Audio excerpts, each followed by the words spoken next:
जय शिवराय. कसे आहात सगळे? तर स्वागत आहे तुमचं माझ्या नवीन ब्लॉगमध्ये. पहिल्या ब्लॉगला तर चांगला प्रतिसाद भेटला होता आणि हा ब्लॉग देखील नक्कीच शेवटपर्यंत बघा. आम्ही गेलतो कॉलेजला, पण काही लेक्चरच नव्हते. मग ठरवलं चला जाऊया म्युझियम बघायला. गेटवे पासून 5 मिनिटाच्या अंतरावरच म्युझियम आहे.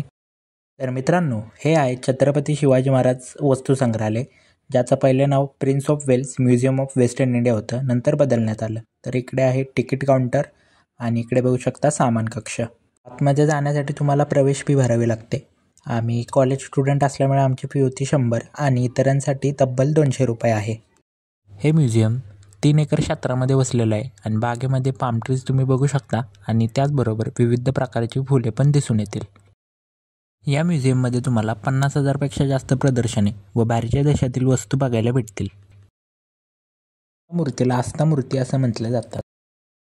या मूर्तीमध्ये शिवगणाची शिल्पकला दाखवण्यात आली आहे. ते तुम्हाला दिसून येतील गौतम बुद्ध, त्यानंतर सदाशिव आणि त्यानंतर जैन धर्मातील 14व्या तीर्थंकराची मूर्ती. हे आहे उमा महेश्वर म्हणजे शंकर पार्वतीची मूर्ती. इकडे गरुडाची मूर्ती दिसेल आणि इकडे विविध प्रकारची नाणी दिसून येतील. ही आहे विष्णुदेवाची मूर्ती. त्यानंतर तुम्हाला सूर्यदेवाची मूर्ती दिसेल. तर मित्रांनो, मला जर सर्वात जास्त कोणती मूर्ती आवडली असेल ना, ती म्हणजे दुर्गा मातेची. आता आपण आले नॅचरल हिस्ट्री सेक्शनमध्ये. तर मित्रांनो, आता आपण या सेक्शनमध्ये तुम्हाला विविध प्रकारचे पक्षी दिसतील. इकडे बघू शकता तुम्ही जटायू गिधाड. अशा अनेक विविध प्रकारचे पक्षी तुम्हाला बघायला भेटतील.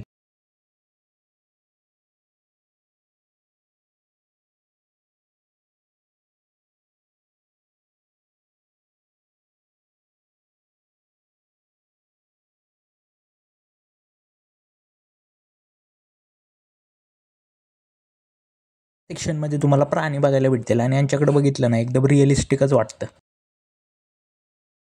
जी हरणाची प्रजाती आहे ना, त्याला सवाना बायोम असं म्हटलं जातं. हे सध्या काम चालू आहे आणि काम झाल्यानंतर नागझिरा जंगलमधील काही प्राणी दाखवते. डॉल्फिन पण आहे इकडे. हे जे हरिण तुम्हाला दिसतंय ना, त्याला हंगुल असं म्हटलं जातं आणि जे फक्त काश्मीरमध्येच बघायला भेटेल.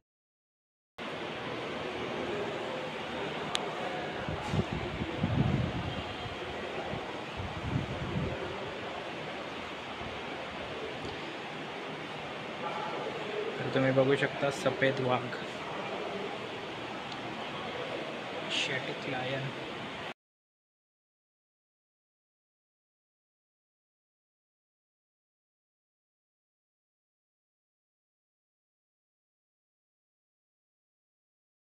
मी निघालो दुसऱ्या मजल्यावरती. बघूया म्हटलं नक्की काय विषय.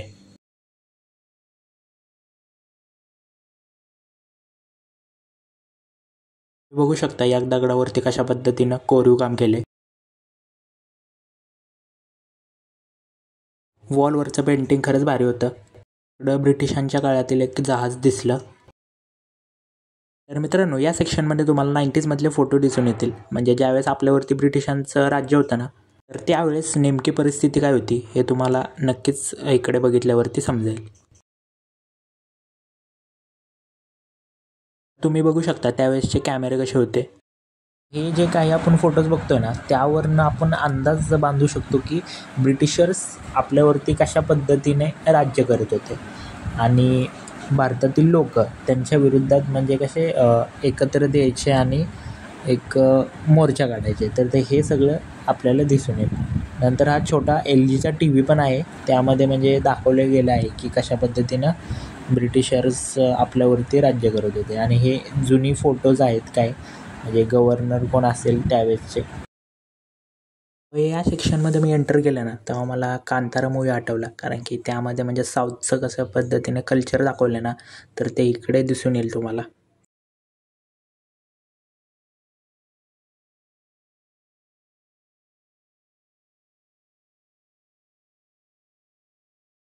या सेक्शनमध्ये आले ना, तर तुम्हाला इजिप्शियन काळात कशा पद्धतीने मम्मीज ठेवला जायचं ना, तर ते हे सगळं तुम्हाला दिसेल इकडे.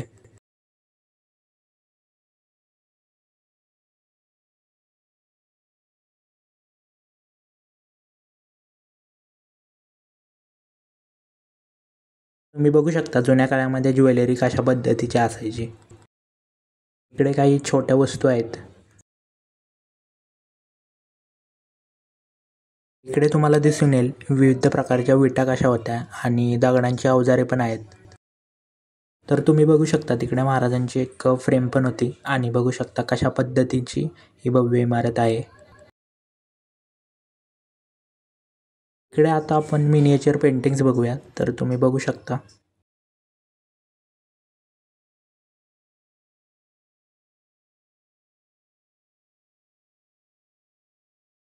तुम्ही इकडे बघू शकता जुन्या काळात कशा पद्धतीने ब्रश असायचे पेंटिंग काढण्यासाठी.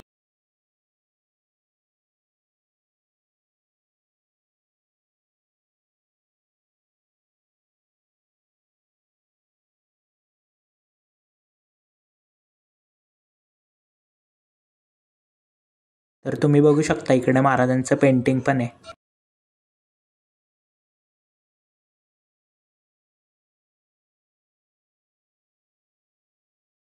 इकडे तुम्हाला साऊथमधील काही पेंटिंग्स बघायला भेटतील.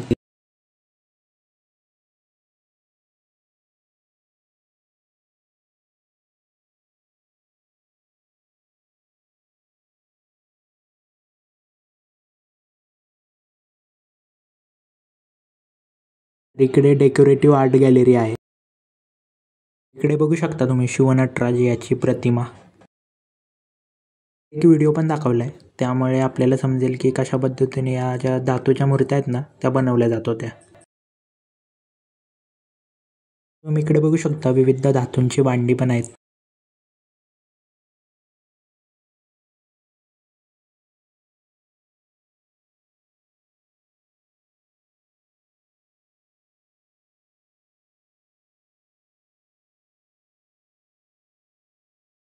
तर इकडे तुम्ही बघू शकता राजे महाराजांच्या काळामध्ये कशा पद्धतीने पालखी असायची, म्हणजे ती हत्तीवरती असायची ना त्या पद्धतीने. आणि इकडे एक व्हिडिओ पण आहे.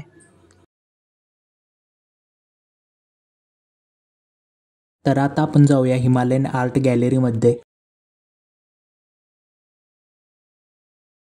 इकडे काही नकाशे दाखवलेत.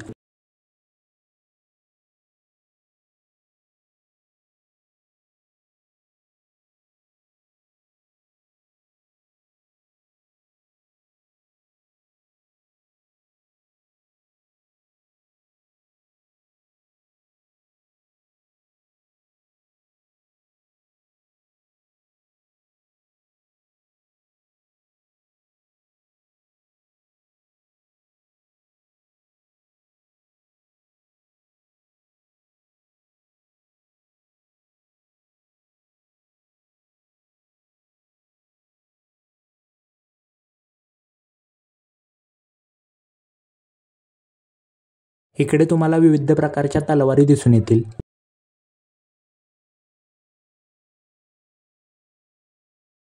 इकडे जुन्या काळातील काही बंदुकी पण दिसून येतील तुम्हाला.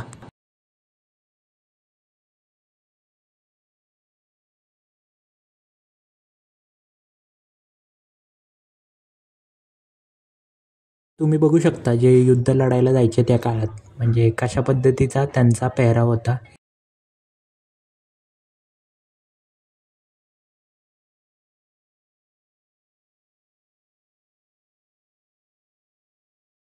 इकडे विविध प्रकारच्या ढाली तुम्हाला बघायला भेटतील.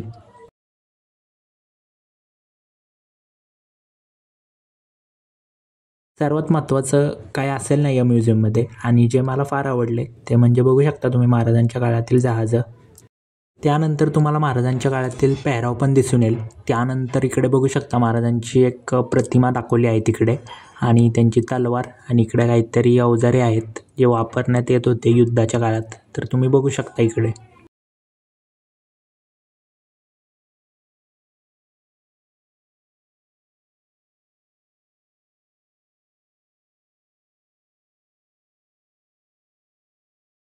इकडे एक किल्ला पण दाखवलाय. माझ्या मते प्रतापगड असेल. महाराजांना फादर ऑफ इंडियन नेव्ही का म्हणतात तर हे जहाज बघितल्यानंतर तुम्हाला समजेल.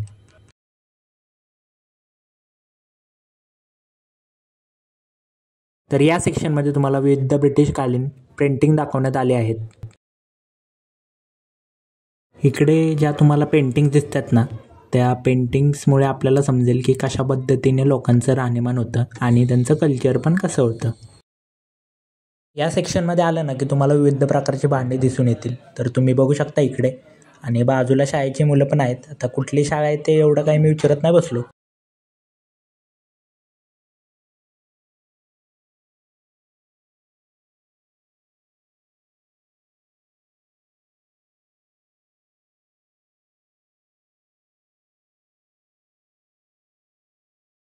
तर इकडे आल्यावरती तुम्हाला समजेल की जपानमध्ये कशा पद्धतीची घरं आहेत. तर ते इकडे बघू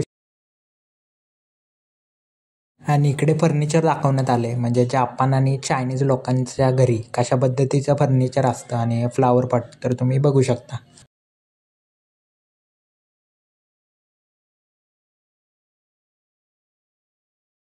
माझ्या मित्रांचं तर काय सगळं बघून झालं होतं आणि ते थांबले होते. बघू शकता माझा मित्र सुशांत, त्याने आम्हाला इकडे म्युझियममध्ये आणलेलं होतं आणि खरंच खूप भारी वाटलं. म्युझियम चांगलं आहे, सगळ्यांनी व्हिजिट केलं पाहिजे. आता आम्ही बस शोधतोय. मित्र सुशांत, जो त्याचा सॅपचा क्लास असतो, पण त्यांनी पण वेळ काढून आमच्यावर आला. आणि हा माझा मित्र तन्मय, जो क्रिकेट खूप भारी खेळतो. मग दोन्ही आणि हा माझा मित्र श्रवण. लय वेळ थांबलो होतो, बस तर काय भेटत होत नव्हती. टॅक्सी आली. मित्रांनो आम्ही खूप वेळ झाला, माझा मित्र काय. तर मित्रांनो आम्ही आत्ता बस बघत होतो, पण बस काय भेटली नाही. नंतर मग ठरवलं की टॅक्सी बघावी, आणि टॅक्सी आम्हाला भेटली. आणि जास्त काय पैसे नाही आहेत. किती आहे मित्र घेतली आपली टॅक्सी? 40 ते 50. तर बघू शकता टॅक्सी पण, जर तुम्हाला बस नसेल भेटेल तर आजूबाजूला तुम्हाला टॅक्सी पण भेटेल. आणि जास्त काही 40-50 रुपयानं स्टेशनला तुम्ही जाऊ शकता.